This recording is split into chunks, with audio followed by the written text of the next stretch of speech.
തിരുവനന്തപുരം നഗരത്തിലെ ഒരു പ്രധാനപ്പെട്ട ആഘോഷമാണ് ആറ്റുകാൽ പൊങ്കാല. ആറ്റുകാൽ ദേവീ ക്ഷേത്രത്തിന്റെ മുറ്റത്ത് മാത്രം ഒതുങ്ങി നിന്നിരുന്ന ഒരു ചടങ്ങായിരുന്നു പണ്ട് ഈ പൊങ്കാല.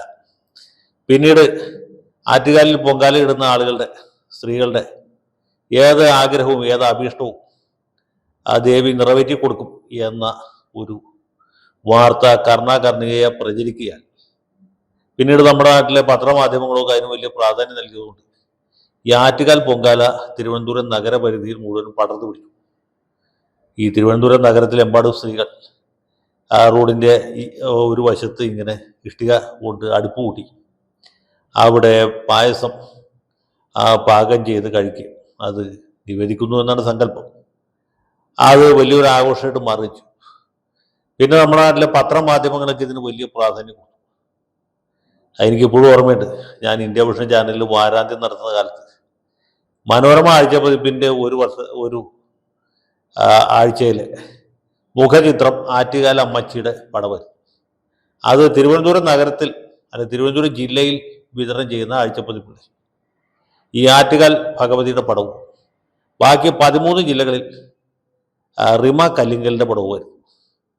പക്ഷേ ഇത് അച്ചടിച്ച് വന്നപ്പോൾ എന്ത് പറ്റുമോ വെച്ചാൽ തിരുവനന്തപുരത്ത് വിതരണം ചെയ്ത കോപ്പിയുടെ അകത്ത് മുഖചിത്രം റിമ കല്ലിങ്കൽ ഈ വർഷത്തെ മിസ് കേരള മത്സരത്തിൽ 3ാം സ്ഥാനം നേടിയ വനിത എന്ന് പറഞ്ഞാണ് വാർത്ത കൊടുത്തത്.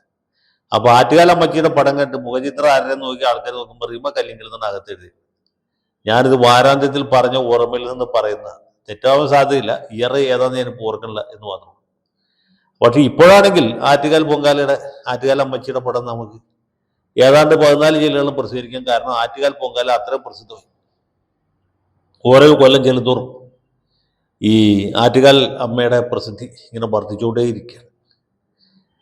ഇത്തവണത്തെ പൊങ്കാലയ്ക്ക് വേറൊരു സവിശേഷത ഉണ്ടായിരുന്നു. അതായത് മാർക്സിസ്റ്റ് ഭരണം അവസാനിച്ച് തിരുവനന്തപുരം നഗരത്തിൽ BJP ഭരണം തുടങ്ങിയതിനു ശേഷമുള്ള ആദ്യത്തെ പൊങ്കാല. അതുകൊണ്ട് തന്നെ മേയർ രാജേഷും അവിടുത്തെ ഡെപ്യൂട്ടി മേയർ ആശാനാഥും ഒക്കെ വലിയ ഉത്സാഹത്തിലും ആവേശത്തിലും ആയിരുന്നു. നാട്ടിലുള്ള മുഴുവൻ സംഘപരിവാർ അനുകൂലികളും ഉത്സാഹത്തോട്ടാണ് ഈ പൊങ്കാലയ്ക്ക് പോയത്. നേരെ മറിച്ച് ദേശാഭിമാനിക്കാരും കൈരളി ചാനലുകാരൊക്കെ വളരെ ഖിന്നരായിരുന്നു. കാത്തു സൂക്ഷിച്ചൊരു പൊങ്കാല ഉത്സവം കാവി തട്ടിപ്പോയി, BJP കൊത്തിപ്പോയി എന്നൊരു പാട്ടും കൂടി അവർ പാടിയിരുന്നു എന്നാണ് ഞാൻ മനസ്സിലാക്കുന്നത്. ഏതായാലും പൊങ്കാല പൊളിഞ്ഞു എന്നൊരു വാർത്ത അപ്പം തൊട്ട് കൈരളി ചാനലിൽ കാണിക്കാൻ തുടങ്ങി. പിറ്റേ ദിവസം ദേശാഭിമാനി പത്രം അത് ആവർത്തിച്ചു. പൊങ്കാലയുടെ തലേൻ്റെ തലേദിവസവും മഴ പെയ്തു. അതുകൊണ്ട് ചില സ്ഥലത്ത് വെള്ളക്കെട്ടുണ്ടായി. അത് മേയറുടെ കുഴപ്പം കൊണ്ടാണ്. പിന്നെ അതിലുപരി നഗരത്തിൽ പല സ്ഥലത്ത് കുടിവെള്ളക്ഷാമം ഉണ്ടായി. അതും മേയറുടെ കുറ്റമാണ്. പിന്നെ ഇക്കൊല്ലം ഇക്കൊല്ലം വെയിൽ വളരെ കൂടുതലായിരുന്നു. ആളുകൾക്ക് വേർപ്പ്, ചൂട്, പിന്നെ കൊതുമ്പ് കത്തിച്ചതിൻ്റെ പുക, ഇതൊക്കെ കൂടുതലായിരുന്നു. അതുകൊണ്ട് പൊങ്കാല പൊളിഞ്ഞു എന്നുള്ളതായിരുന്നു മാർക്സിസ്റ്റുകാരുടെ മുദ്രാവാക്യം. നേരെ മറിച്ച് BJPക്കാരാണെങ്കിൽ ഇതുപോലൊരു പൊങ്കാല ഇന്നും ഉണ്ടായിട്ടില്ല, ഇനി ഉണ്ടാകാനും ബുദ്ധിമുട്ടാണ്. തിരുവനന്തപുരത്തെ പൊങ്കാലയിലുണ്ടായ മാറ്റം വരാൻ പോകുന്ന നിയമസഭാ തെരഞ്ഞെടുപ്പിൽ പ്രതിഫലിക്കും എന്ന രീതിയിൽ പ്രചരിക്കും. കോൺഗ്രസ്സുകാർ അതിനെപ്പറ്റി എന്ത് പറഞ്ഞു എന്ന് എനിക്കറിയില്ല. മുൻ വർഷങ്ങളെ പോലെ ഇത്തവണയും പ്രമുഖ വ്യക്തികൾ പലരും തിരുവനന്തപുരത്തെത്തി പൊങ്കാലിട്ടു. തിരുവനന്തപുരം വരെ പോയിട്ട് പൊങ്കാല ഇടാതെ വന്ന ഒരാൾ, അല്ലെങ്കിൽ തിരുവനന്തപുരത്ത് ജനിച്ചു വളർന്നിട്ട് ഇതുവരെ പൊങ്കാല കണ്ടിരുന്നില്ല, പൊങ്കാല ആദ്യമായി കാണാനിടയായ എന്നാൽ പൊങ്കാല ഇടാതെ പോകുന്ന ഒരാളായിരുന്നു വിചാരിച്ചു നമ്മുടെ മുൻ മുഖ്യമന്ത്രി ഉമ്മൻചാണ്ടിയുടെ മൂത്ത മകൾ മറിയ ഉമ്മനാണ്. മറിയ ഇത്തവണ ചെങ്ങന്നൂരോ അല്ലെങ്കിൽ കാഞ്ഞിരപ്പള്ളിയിലോ മറ്റോ മത്സരിക്കാൻ ആഗ്രഹം പ്രകടിപ്പിക്കുന്ന ഒരു വ്യക്തിയാണ്. അതുകൊണ്ട് ആറ്റുകാൽ പൊങ്കാല കണ്ടില്ല, അതുകൊണ്ട് സവർണ ഹിന്ദുക്കളുടെ വോട്ട് കിട്ടാതെ പോയാലോ എന്ന് പേടിച്ചിട്ടാണ് മറിയ ആ പൊങ്കാലയ്ക്ക് പോയത്. വഴിയിൽ വെച്ച് TV ചാനലുകാരെ തടഞ്ഞു നിർത്തി ചോദിച്ചപ്പോൾ പറഞ്ഞു, ഞാൻ ഇതിനു മുമ്പ് പൊങ്കാല കണ്ടിട്ടില്ല, ഇപ്പൊ ആദ്യമായിട്ട് കാണുന്നത്. തിരുവനന്തപുരത്ത് ജനിച്ച് വളർന്ന് ഇത്ര പ്രായമായതിനു ശേഷം പൊങ്കാല ഇത് ആദ്യമായിട്ടാണ് കാണാൻ പറ്റിയെന്നുള്ളൊരു ചാരിതാർത്ഥ്യം എനിക്കുണ്ട് എന്ന് പറഞ്ഞു. അപ്പൊ മറിയയുടെ ഉദ്ദേശം എന്താണെന്നുള്ളത് നാട്ടുകാർക്ക് മനസ്സിലായി. ഇതുപോലെ വേറെ ചില സീരിയൽ നടികളും സിനിമാ നടികളും ഒക്കെ പൊങ്കാലിട്ടു. എല്ലാ തവണയും പൊങ്കാലിടാൻ വരാറുണ്ട്. ഇത്തവണയും പൊങ്കാലിട്ട് അതിൽ അന്ന രാജൻ എന്ന് പറഞ്ഞൊരു സ്ത്രീയുടെ വസ്ത്രധാരണത്തെക്കുറിച്ച് ചില അപവാദ പ്രചരണങ്ങളുണ്ടായി. മുസ്ലിം സമുദായത്തിൽ ജനിച്ച ഒരു യുവതി പൊങ്കാലയിടാൻ വന്നതും വലിയ വിവാദം. ഏതാനും ദിവസങ്ങൾക്ക് മുമ്പാണ് പാളയം പള്ളിയിലെ ഇമാം മതസൗഹാർദ്ദവും പൊങ്കാലയും തമ്മിലുള്ള ബന്ധത്തെക്കുറിച്ച് പറഞ്ഞു. നോമ്പുകാലമാണെങ്കിൽ പോലും പൊങ്കാലയിടാൻ വരുന്നവർക്ക് സകല സഹായങ്ങളും ചെയ്തു കൊടുക്കണം എന്ന് സമുദായ അംഗങ്ങളോട് ഉത്ബോധിപ്പിച്ചു.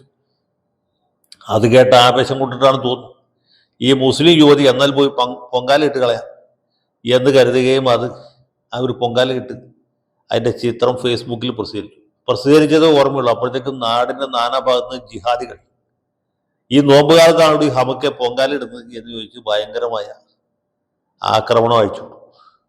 അപ്പോൾ അതാണ് അവിടുത്തെ കേരള സ്റ്റോറിയുടെ 2ാം ഭാഗം അല്ലെങ്കിൽ 3ാം ഭാഗം. ഇവിടെ കൊണ്ട് കഴിഞ്ഞില്ല. എല്ലാ വർഷവും പൊങ്കാലിടാൻ പോകുന്ന ചില രാഷ്ട്രീയ നേതാക്കന്മാരും നേതാക്കളും അതിൽപ്പെട്ട ഒരാൾ നമ്മുടെ പ്രിയപ്പെട്ട ദീപ്തി മേരി വർഗീസായിരുന്നു. കഴിഞ്ഞ കൊല്ലം അവർ പൊങ്കാലിട്ട് നമ്മൾ ടി വിയിൽ കണ്ടു. ഏതായാലും പൊങ്കാല ഇട്ടിട്ടും ആറ്റുകാല അമ്മച്ചിയുടെ അനുഗ്രഹം ഉണ്ടായിട്ടും ദീപ്തിക്ക് കൊച്ചി മേയറാകാൻ പറ്റിയില്ല. എന്നാൽ മേയർ സ്ഥാനം കിട്ടിയ മിനിമോൾ തിരുവനന്തപുരത്ത് പൊങ്കാലിടാൻ പോയതായിട്ട് നമുക്കറിയില്ല. മാത്രമല്ല കൊച്ചി മേയർ തിരുവനന്തപുരത്ത് പോയി പൊങ്കാലിടുന്നത് കൊച്ചി നഗരത്തോടുള്ള ഒരു അവഹേളനമായിട്ട് കണക്കാക്കാൻ സാധ്യതയുണ്ട്. ഈ കൊച്ചി നഗരത്തിൽ തന്നെ പണ്ട് കലൂർ പാവക്കുളം ക്ഷേത്രത്തിൽ പൊങ്കാലുണ്ടായിരുന്നു.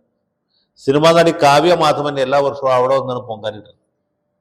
അവിടെ ഇപ്പൊ പൊങ്കാലിടുമെന്ന് എനിക്കറിയില്ല, ഇല്ലെന്നത് തോന്നുന്നു. ഉണ്ടെങ്കിൽ മിനിമോൾക്ക് പാവക്കുളം ക്ഷേത്രത്തിൽ പൊങ്കാലിടുന്നതായിരിക്കും ഉചിതം എന്ന് എനിക്ക് തോന്നുന്നു.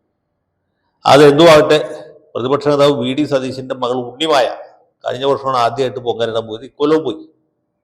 ആ അച്ഛൻ മുഖ്യമന്ത്രിയായി കാണണം എന്ന ആഗ്രഹമില്ല, എന്നാലും കോൺഗ്രസ് പാർട്ടിക്ക് വലിയ വിജയം ഉണ്ടാകണം, UDF അധികാരത്തിൽ വരണം എന്ന ആഗ്രഹം വെച്ചിട്ടാണ് ഈ ഉണ്ണിമായ പൊങ്കാലിട്ടെന്നാണ് ടി വിയിൽ കണ്ട് നമ്മൾ മനസ്സിലാക്കിയത്. ഇതൊക്കെ പറയുമ്പോഴും ഞാൻ പറയാൻ വന്ന യഥാർത്ഥ കാര്യത്തിൽ എത്തിയില്ല. ചെങ്ങന്നൂരെ മുൻ MLA പ്രമുഖ കോൺഗ്രസ് നേതാവുമായിരുന്ന ഇപ്പോൾ മാർക്സിസ്റ്റ് സഹയാത്രികയായിരിക്കുന്ന പ്രിയപ്പെട്ട ശ്രീമതി ശോഭന ജോർജ് ഒരു വലിയൊരു ഭക്തയാണ്. ഇത്തവണയും പൊങ്കാലയിടാൻ വന്നിരുന്നു. പൊങ്കാലയിട്ടു. എന്തിനു വേണ്ടിയാണ് പ്രാർത്ഥിച്ചത് എന്ന് കേട്ട് സത്യം പറഞ്ഞാൽ എൻ്റെ ചങ്ക് അടിച്ചു പോയി. അവരുടെ സഹോദര തുല്യനായ നമ്മുടെ മുഖ്യമന്ത്രി കാരണഭൂതൻ സഖാവ് പിണറായി വിജയന്റെ ആയുസ്സിനും ആരോഗ്യത്തിനും പിന്നെ അദ്ദേഹത്തിന്റെ നേതൃത്വത്തിൽ കേരളത്തിൽ 3ാമത്തെ ഇടതുപക്ഷ ജനാധിപത്യ പുരോഗമന സർക്കാർ ഉണ്ടാകുന്നതിന് വേണ്ടിയിട്ടാണ് ശ്രീമതി ശോഭന ജോർജ് പൊങ്കാല ഇട്ടത് എന്ന് മാത്രമല്ല, ദേവിയെ പ്രീതിപ്പെടുത്താനായിട്ട് ആയമ്മ കയ്യിൽ ചുവന്ന കുപ്പിവളകളും ധരിച്ചു. സത്യം പറഞ്ഞാൽ ഇതുപോലെയുള്ള നിഷ്കളങ്കരായ നല്ലവരായ മനുഷ്യരുള്ളതുകൊണ്ടാണ് ഇവിടെ ഇടതുപക്ഷ ജനാധിപത്യ മുന്നണി നടന്നു പോകുന്നു, സർക്കാർ വീണ്ടും അധികാരത്തിൽ വന്നുകൊണ്ടിരിക്കുന്നു. ഏതായാലും കമല ടീച്ചറാകട്ടെ, വീണ റിയാസ് ആകട്ടെ, ആ കുടുംബത്തിൽ നിന്ന് വേറെ ആരെങ്കിലും ആകട്ടെ, ആറ്റുകാലിൽ പൊങ്കാലിടാൻ ഇത്തവണയും വന്നില്ല. എന്നാലും പേടിക്കാനില്ല. ആറ്റുകാൽ അമ്മച്ചിയുടെ അനുഗ്രഹം ശോഭന ജോർജ് വഴിക്ക് കാരണഭൂതന് കിട്ടും. വരുന്ന തെരഞ്ഞെടുപ്പിൽ ഇടതുമുന്നണി വമ്പിച്ച വിജയത്വം ആവർത്തിക്കും, ആരും സംശയം വേണ്ട. ഏതായാലും ശോഭന ജോർജിന്റെ നല്ല മനസ്സിൽ ആറ്റുകാൽ അമ്മച്ചിയുടെ അനുഗ്രഹത്തിന് നന്ദി. ലാൽ സലാം.